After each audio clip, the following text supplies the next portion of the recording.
Tuition দিকে তো হয় টিউশন মানে ইয়া হয় না। আচ্ছা, ওগুলো খাওয়ার পরে কি অবস্থা হয় বলো? ওগুলো খাওয়ার পরে মানে ওই 10-15 মিনিটের মতো ইয়া হয়ে যায়, সব নর্মাল হয়ে যায়। আমি ওইভাবে কন্টিনিউ খাই না।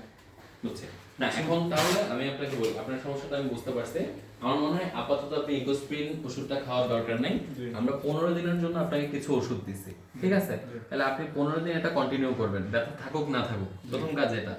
দ্বিতীয় কাজ কি, বেশি বেশি করে পানি খাবেন এবং হচ্ছে তেলের ভাজা পোড়া এই ধরনের যত খাবার দাবার আছে এগুলো সব অ্যাভয়েড করবেন, পারলে দুধ চাটাও অ্যাভয়েড করবেন, ঠিক আছে?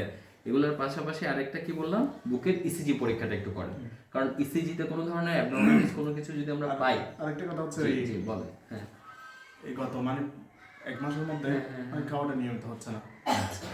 আমি সবাই একটা জিনিস করতেছি, সবাই একদিন মানফদের নামাজ পড়ে চলে যায়, আস্তে আস্তে প্রায় মাগরিবের সময় দেয়, মাগরিবের মানে আসরের পরে কিংবা মাগরিবের আগে ওই দুপুরে খাবারটাকে দেয়।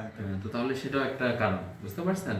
এটা পেপটিক আলসারের জন্য এটা একটা কারণ যে নিয়মের বাইরে গিয়ে আমরা খাবার দাবার যখন খাই, রাতের খাবারের খাওয়া মানে ওই যখন মাগরিবের আগে থেকে রাতের খাবার মানে প্রায় সময় খাই না।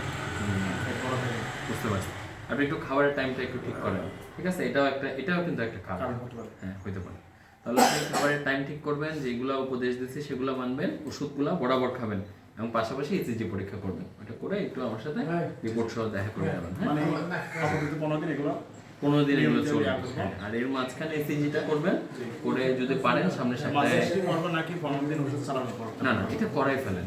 আপনি যেহেতু ইকোস্প্রিন ওষুধ খাচ্ছেন বা